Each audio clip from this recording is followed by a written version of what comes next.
Randy Harris.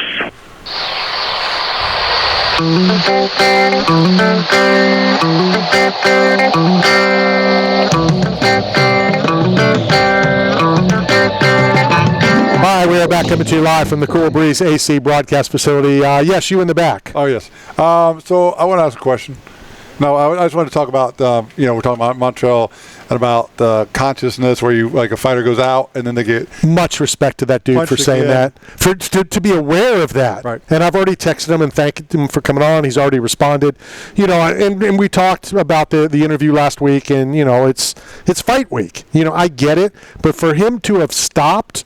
Not only to, think, do I need to hit him again, but to have his team not celebrate the victory, I think says a lot about the kid. I agree. What I want to tie back in with what Mike was saying about the book he wrote with Ronda Rousey about her career and how she came out and talked about CTE and her, concussions, and it led to maybe her fight performance inside the octagon. There's some really interesting research coming out. Small clinical trials, but it's done in humans, so it's not just primates or mice. But they're showing that after a traumatic brain injury, if you increase creatine monohydrate to 40 grams per day, that the cognitive skill will come back, that it actually helps to regain your consciousness and prevent dizziness.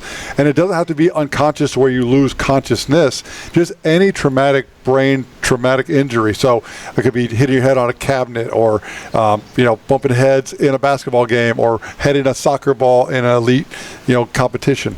But there's a lot of great things coming out about brain traumatic injury and creatine monohydrate for the fighters for aftercare as soon as an injury occurs. Yeah, that's certainly something to be looking into for sure. What was that big long word you said? Creatine monohydrate. What the hell is that? Or traumatic brain injury. No. TBI. So you couldn't have just said that? No. But yeah. You had to pretend like you have a doctorate in big words? Well, big words are important. I don't know how to spell them. I wrote the White House and told them about my issue. Oh, man. But no, it's great things coming out. And so for the fighters' safety after their careers are done, football, we think of football because of CTE and because of helmets, and it's probably got the most notoriety for CTE, but it occurs in every sport. And again, mixed martial arts has only been around for 30 years as a professional sport, so that the studies aren't really there yet as far as how getting hit in the head in an MMA fight is going to affect brain damage later on in life. Obviously, Gary Goodridge suffered from it, but he could have had Alzheimer's, he could have had something that was a previous condition or inherited.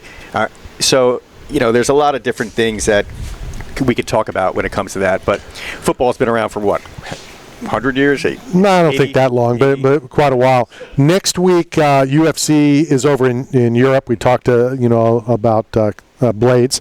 Paddy, the Baddy, has been making some head waves, not head waves, but some shocking news that he may not re-sign with the UFC. Do you think it's just a ploy to get more money, or I think Paddy can get some of those boxing, contracts because it's Paddy, and just hopefully he'll fight for somebody that'll. And he's got the Barstool guys backing him. He's got Portnoy backing him. Yeah, he's got money. So he's not, he doesn't have to do it for. And he's got the hands for it.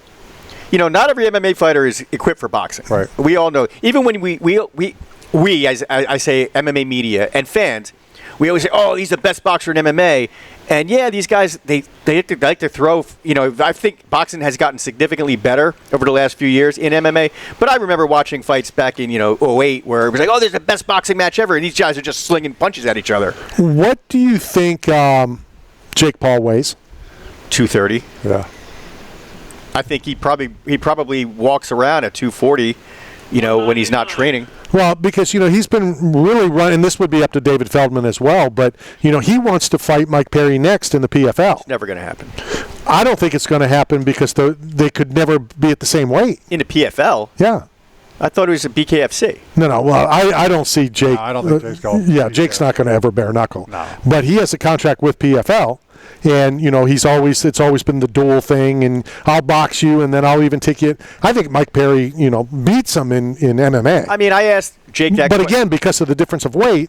I asked Jake that question when he was fighting Tyrone Woolley. At the press conference before the fight, I said, "Will you fight in an MMA fight?" And he said, "Yes, I'll fight Tyrone in an MMA fight." And that never happened. Right. MMA is totally different. Well, I think it never happened for numerous reasons. One, Tyrone was with the UFC.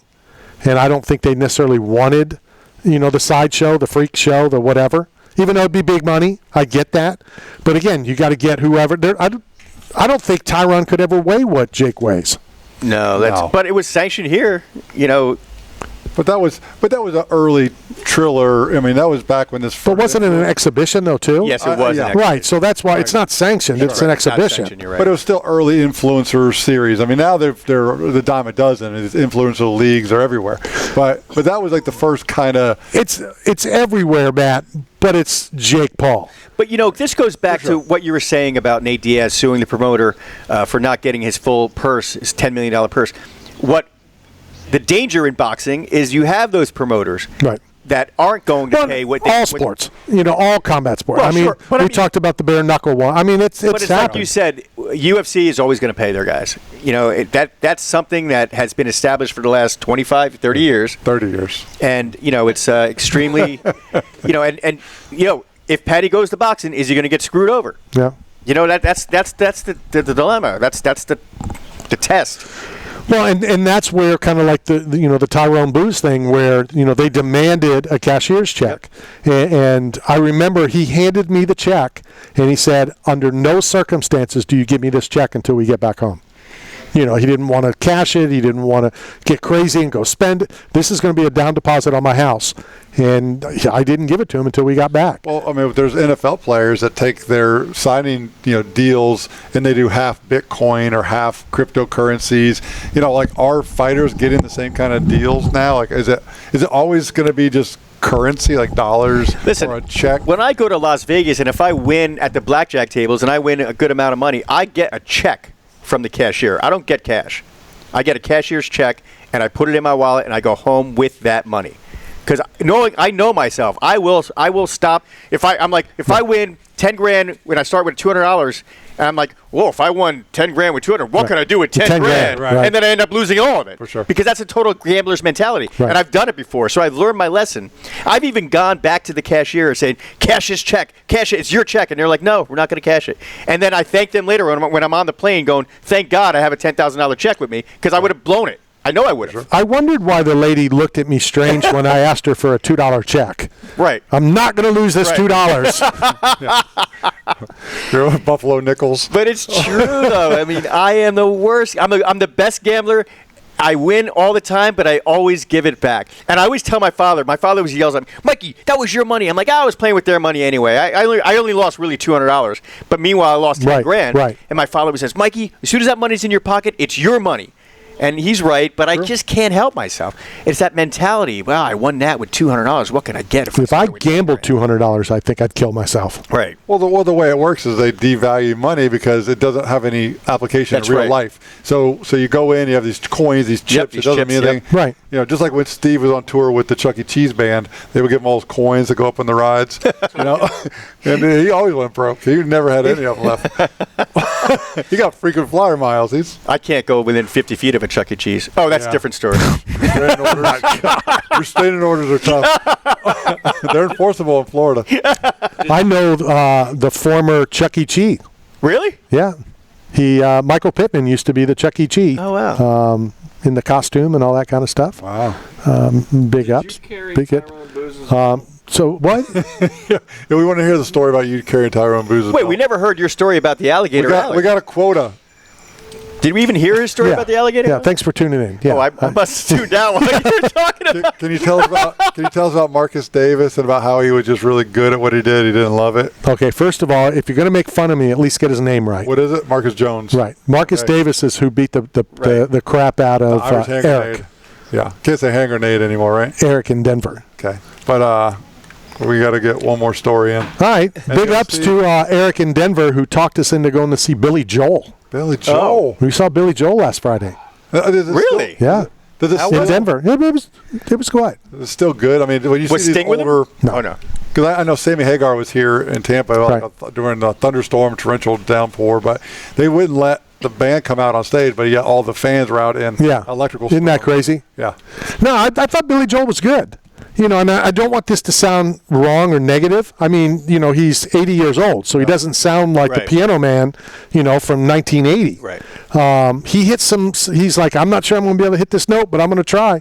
You know, it was good. Now, people shockingly were laughing at me.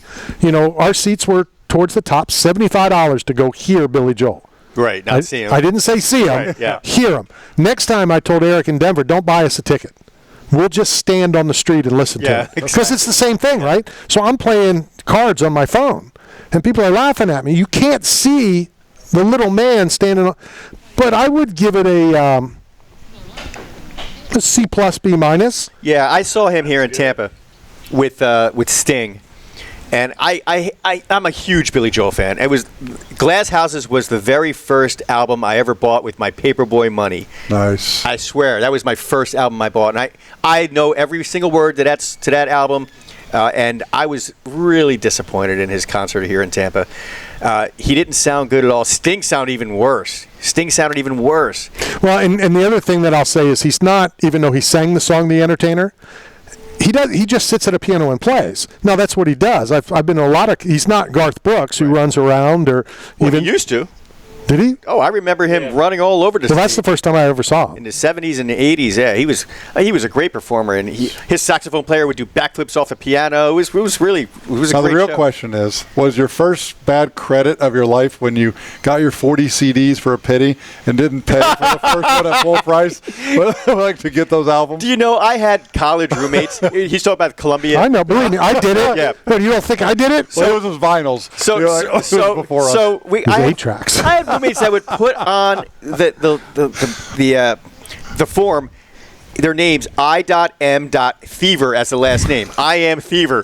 And they'd send their point in, and they'd get their cassettes, and they would never play. They would never pay for the album of the month. We would get them every month, and then nobody ever paid for it. I'm surprised that place didn't go out of business long before they did. A week into it. House, yeah, right. Columbia House, yeah. Come on. A weekend. Now, just in case Columbia House is listening, I never did this. Speaking of weekend, Statute of limitations is long over. Did you see Trump talk about weekend at Bernie's? Like DeSantis or the RMC said, Biden's like weekend at Bernie's, like propping him up and running around the country. Yeah, apparently he had a Zoom call, President Biden, just the other day, I think on Monday, and with Democrats, and more Democrats are calling for him to step down. Well, no, it was on the news. Yeah. You know, we run the news for a couple hours at the top of the minute, and that he has enough to stay, but there's plenty that don't want him there. Yeah. But yeah, I don't think he'll be. I don't think he'll be on the ballot. But if you told him that he's not president, would he really know?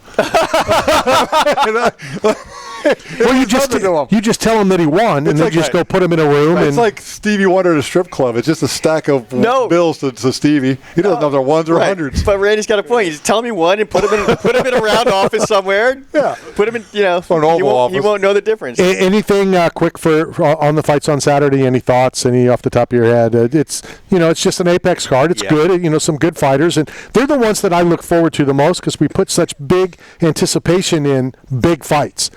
Conor, John Jones, whatever. And then a lot of times fans are let down. Like, if you were looking forward to that Montel fight, it's a letdown because he won in 18 seconds.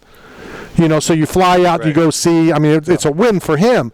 But some of these smaller cards I enjoy, and Steve and I decided we're going to start going to more of those, like one in Denver, because fighters step up. Yeah. It's more accessibility. It's everything. Well, that's what you see with Mike Tyson. I mean, you never expected it to go to the second round with Mike Tyson, but yet still people packed in the arenas. Yeah. Right. And the meme is now Donald Trump, Mike Tyson.